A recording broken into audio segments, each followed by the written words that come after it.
In honor of Hanukkah, I offer the following poem by Lori Rottenberg, "The Shamash is the Tall One." Now is the hour when we turn darkness to light. Now is the hour when we assemble those we love. Now is the hour when we kindle memory's flame. The Shamash is the tall one, responsible for lighting the rest. At first, these candles were oil throwing shadows on ancient temple walls. At first, the Jews were few, fanatics defying darkness and desecration. At first, our candles were lit by those who knew, a necklace of lights stringing the generations. The Shamash is the tall one, responsible for lighting the rest. In the tinder of that patchwork nation, the small celebration has ignited beyond its birth into a flare of identity and remembrance. We who are Jews, using blazing menorahs to find our way in the blinding dazzle of Christmas, we pump our 8 days of dreidel and gout-like bellows to show we too can offer fuel for December's joy. Even when we know little else of our own story, we take out our necklace of lights and dress for winter, writing new chapters in this land that is now our home. The Shamash is the tall one, responsible for lighting the rest. But even if you have no memories of beloved elders chanting a guttural holy tongue while holding the Shamash aloft at dusk, the menorah compels us to consider how centuries change stories, how celebrations reflect as much as preserve, and how we shape consecration of our own rituals. We can all remember that it takes only a candle to light the way for each other. It takes only a candle to gather us together. It takes only a candle to set alight the bonfire of memory. The Shamash is the tall one, responsible for lighting the rest. A poem by Lori Rottenberg. Our second reading today is a brief writing by the Reverend David Blanchard, a Unitarian Universalist minister who for a long time served the Syracuse, New York Unitarian Universalist Church. David Blanchard is a gay man, and his essay is entitled Two Josephs. And I think it's particularly appropriate today to have this reading, considering the fact that as of midnight last night, marriage equality became the law of the land in Washington state. Two Josephs by the Reverend David Blanchard. 2 years ago, I was part of a cleaning expedition at the church. We were going through an area we called the bunker, hauling out old paint cans, coffee cans full of bent nails, moldy stuffed animals, and minutes from membership committee meetings held during the presidency of Gerald R. Ford. One of the boxes I opened, shoved way back underneath a lower shelf, appeared to be stuffed with old newspapers, but clearly had some heft to it. So I started unwrapping. The newspapers were from 1962, the Syracuse Herald-Journal. In it was a creche that had not seen the light of day in 40 years. The figurines were marked Italy and were finely done. There were shepherds, wise folk, angels, and an assortment of critters. And there were two Josephs. I ransacked the box, turned it upside down, went through the papers again. Not a single Mary in sight. And I smiled. Yes, of course, a holy family. That's David Blanchard. So let us put ourselves in the mood for decking the halls by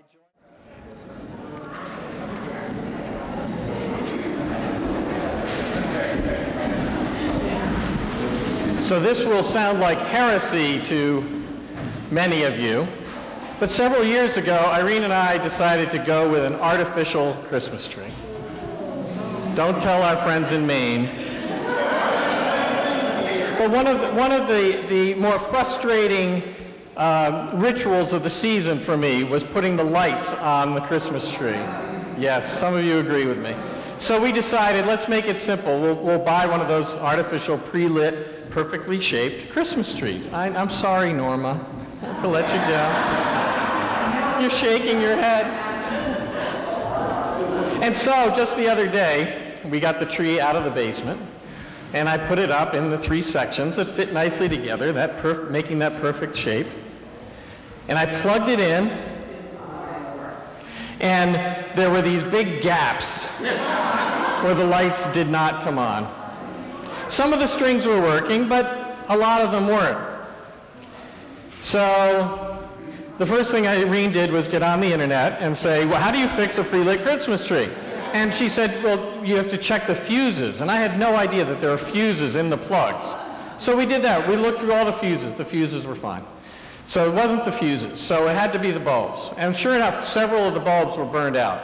So I decided I needed to go to the store to get replacement bulbs. So I went to Home Depot. And of course, they only had the colored lights. And we wanted white lights. So that didn't work. So I went to CVS, and they didn't have any replacement lights at all. So, shame, shame, I went to Walmart, and they had exactly what I needed. So, let's be careful. Walmart has what we need sometimes. So I bought 50 replacement bulbs. I figured 50 would be more than enough, right? Well, I got home, and then I realized replacing these bulbs isn't a matter of just pulling them out of the socket and putting the new ones in. The replacement bulbs are just the bulbs, so you have to take the old ones out of the socket, take the actual bulb out of the little holder, and then thread the little wires in through, and then bend them, and then put it back in. So it's a production. So I started. I started at about 9:30 in the morning. This was Friday. This is how I was spending my day off. Doing the one thing that I really didn't like about Christmas. Thinking, well, maybe it'd be easier just to buy some lights on strings and just throw them on the tree. But I was determined. I was determined to replace the bulbs. And so I started replacing the bulbs one by one by one. Thank you. And it took about 5 hours. I went through the first 50 bulbs in about, 20 minutes. And then I had to go find some strings of bulbs of other lights that we had from Christmases past and start cannibalizing those. 5 hours later, I said, Irene, we can decorate the tree now. But as I was sitting there, first of all, I was saying, I'm determined to do this, and I'm going to do it in a way and not get frustrated. And so I was thinking about the whole zen of replacing the Christmas lights. Trying to stay present to the moment of each bulb. And then I got thinking, there must be a sermon in here somewhere. So my day off turned into work. I wrote my sermon, and now you're hearing it.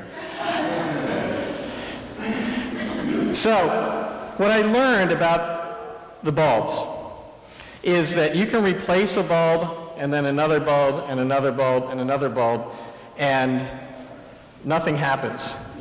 But then you replace the next bulb, and all of them light up. And you never know which bulb is going to be the one that lights up the rest of the string. The last one. And so the poem that Irene read earlier, the Hanukkah poem that talks about the shamash being the tall one that lights all the rest, is really true. And it was true with these bulbs. And it's true with all of us here today. Because we don't know which one of our lights, which one of us is going to be the bulb or the shamash that lights all the rest. And so we are each like those bulbs that have to be handled gently and plugged in to the string and part of the long string, just like part of the community. And each of us has the possibility of being that one bulb that lights all the rest. So let's remember that when we look at each other, when we're with each other through this holiday time, we're looking at the potential, the possibility of that one bulb.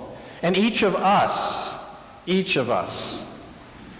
could be that bulb that lights all the rest as well. So I wish you all happy holidays. Blessed be.